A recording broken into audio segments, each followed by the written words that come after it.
Checking in with Quincy Mayor Thomas Koch for our weekly City Hall updates. Mayor, the heat wave is broken.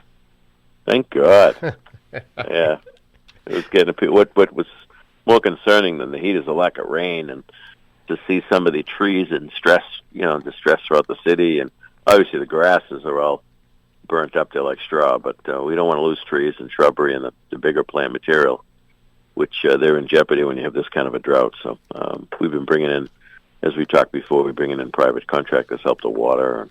So hopefully we can get some rain now that the weather's broken. Yes, gives good credence to the argument for artificial turf, I guess, on playing fields. Yeah, no, it's an argument for sure. Any concern with the water supply for the city, do you know? No, we're part of the Metropolitan Boston MWRA district, which is fed by the Quabbin Reservoir, which I'm told is at over 90% capacity. So there's no issue for us. I know a lot of South Shore towns are dealing with that, but not here. That is good news. So how is the renovation of Marymount Parkway going? Actually, it was pushed off a little bit because of the shutdown of Furnace Brook just around the corner to do some of that National Grid work. I think they held it off for a few more days. So the actual construction work will be another couple of days. I think we didn't want to have disruption on Marymount Parkway while Furnace Brook Parkway was closed. It just would have caused too many disruptions. It leaves you with very little options if those two are both closed. Exactly. Yeah, exactly. Yeah, very good. Although Marymount Parkway, people forget that was all part of the park. The state put 3A through that a long time ago, but that was originally all part of the parkland tract that the Adams has given us. Oh, that's food for thought for sure. Anything else in construction world we should let folks know about, just to be aware of? No, I know somebody grabbed me yesterday. Said, "Gee, you're digging everything up." I said, "Well, this is the time of year to get as much as we can done. I know we're getting roads done all over the place between various contractors, and we're making good progress. I inspected Montclair area the other day, Adele Street and Berkshire and Montclair Ave, Harriet Ave, and boy, they're looking really handsome. The new curbs in some places, resetting the curb, the concrete sidewalks, the new streets, they really pop. And somebody said to me, "Why are you wasting money on a neighbor like that? They don't vote," and which really disturbed me, that kind of an attitude. We do this based on need. We do the water mains first, and then the gas mains, and then we do the roads. And I don't care what neighborhood it is. We have a plan to address them all over time, and we're making good progress. And we've got excellent contractors working out there, and we get a lot of good feedback from people. When is the changes on the Hannah Parkway going to take place, the traffic signal changes? I don't know. That's a good question. I know it's in final design, so I'm not sure when exactly physically we'll see any activity out there, but we'll keep you informed. Okay, very good. Can we talk a little bit, Mayor, about an honor that you received from the good folks here at Mannett Community Health Center as part of their National Health Center Week activities? Yeah, I mean, I was a little embarrassed, quite frankly. I was glad to be there and thank Mannett for what they do each and every day. Healthcare has been crazy the last 10 years, and cost for healthcare is challenging. And many of the big institutions, you're just a number. But a place like Mannett Community Health and the work they do with the 3 facilities they have in Quincy is pretty remarkable, and it's economical, but it's also, you're not a number. It's very personal. So, it's National Healthcare Week, where I was invited down, and they did give me an award, a clock, and a plaque for my partnership with them over the years. But, again, this is what we're supposed to be doing as mayor. I don't need or look for or deserve any plaques. I'm just doing my job. But they do remarkable work, as does Eugene Welch and with our other health center in North Quincy, which is very popular with the Asian community, South Cove, which started originally in Chinatown. They have major facilities now in Quincy and Malden. They do great work. In fact, Eugene Welch just informed me that he's going to be retiring at the end of the year. And he's been really terrific, a real steady hand on that organization. So they do great work. And they do it far more economically. And I think the stat is 1 in 11 people in this country now get the health care through a health center rather than going to a hospital setting, which is pretty cool. It is indeed, yeah. Folks should be aware that Manit's holding open houses at all of their locations all this week. It's open to the public, including where they all started, out on Howe's Neck. Yes, E Street and then Wisconsin Street in Germantown. Cynthia Sierra, the staff, the board, and all those volunteers. What a remarkable job through the pandemic. I can't say enough about them and the great work they do. So, but congratulations to all of them. And to you as well, Mayor. Yeah, big deal.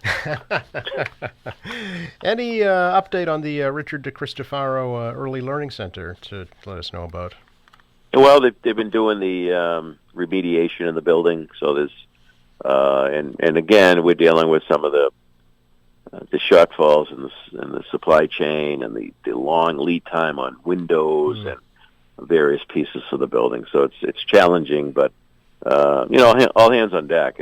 It's happening. I mean, if you've driven by, it's been gutted out, and there's a lot of work going on inside. So it's going to take longer than we had anticipated because of what we're dealing with in the general economy. But overall, it's a good team down there, and we're very excited about the project. The school people are so excited, particularly the families that have little ones that we bus out for some of these programs that to keep them in the community. They're really thrilled because they played a part in the whole design. As you recall, I picked up the building. I thought we could just move in and had a kind of a robust timetable on that. And then we started to really look at things, and you start to look at the codes, the standards required by the state, and you meet with the various folks in that world, and all of a sudden we're doing a complete cut job.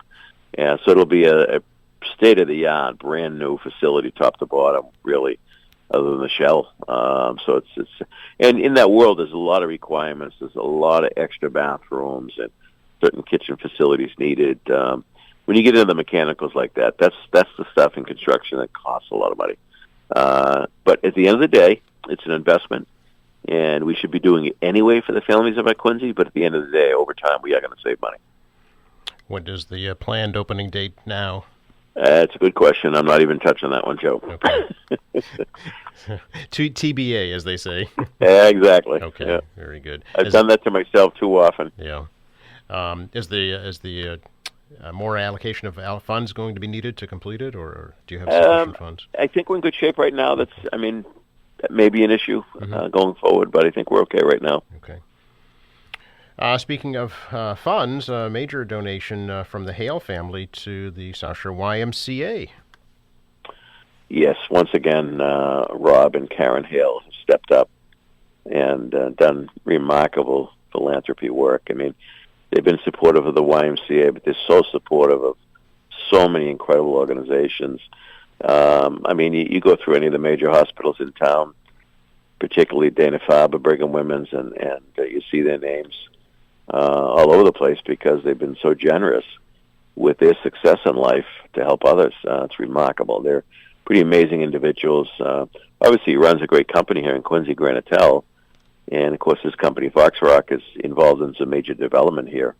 And, I know that, Joe, I know you don't live in Quincy, but you view Quincy as your home in many, many ways. Rob doesn't reside here, but he runs his businesses here, and he views Quincy as his home, as I do. He takes great pride in that, and I think that the organizations in Quincy, such as the Y, have benefited greatly from his generosity, him and Karen. So we're thrilled. I'm just grateful for his having his business here and runs a great company, and they're good paying jobs, and a lot of young people from Quincy have gone to work there and making a career there. So solid people, and we're very fortunate for his presence, his generosity, him and Karen.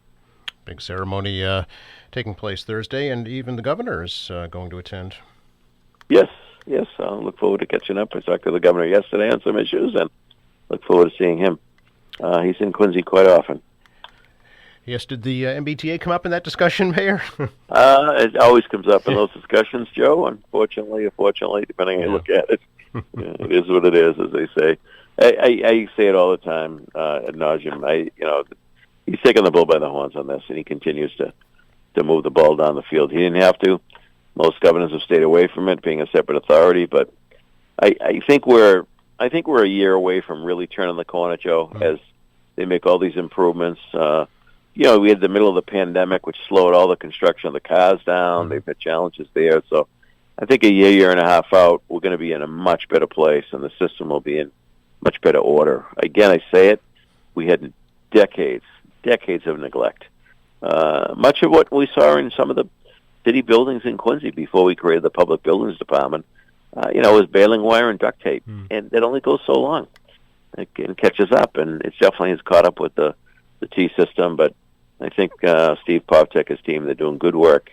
I know disruption is difficult and challenging, but, in case of the Orange Line shutdown, for example, by the time the system stops operating, by the time you shut down the power and you set up all the safety requirements to do the construction, then you got to break down and then get the system back up running, you're only working for a few hours.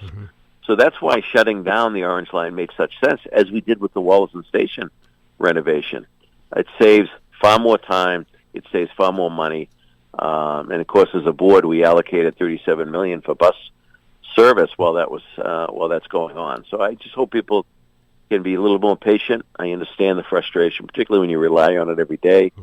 But we are making, as a T, I think that they're making good progress. Finally, today, Mayor, I wanted to offer my condolences. I know you consider David McCullough a friend, so condolences on his passing and your comments about that. Yeah, the best term I've heard about David McCullough for years is he's a national treasure. And he was an amazing writer, an incredible orator. He's just a wonderful human being. I don't think the guy had a bad bone in his body, and I was so fortunate to spend time with him in my office, to spend time with him at his place in Hingham. Talked about a lot of different issues. We were picking his brain about Quincy 400 and how best to celebrate the history. Obviously, he's a history guy, and talked about how we need to be celebrating our history and talking about our history, and you just can't ignore the past.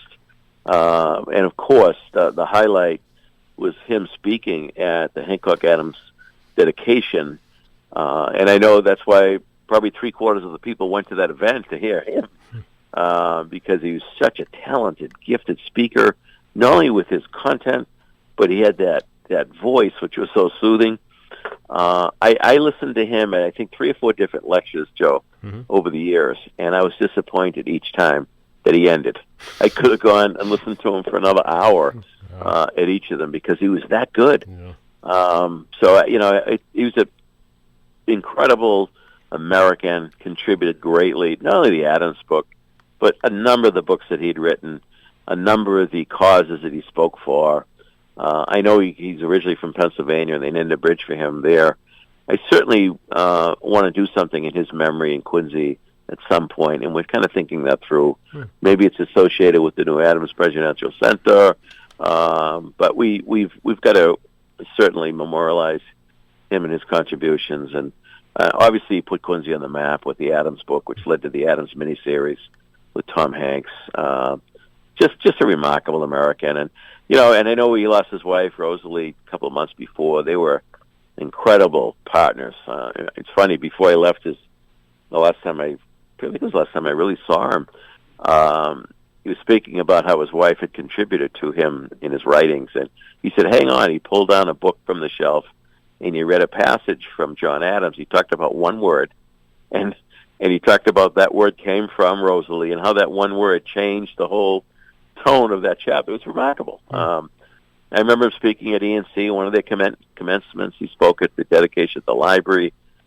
He gave a lecture, and there was a fundraiser at the Marriott one night.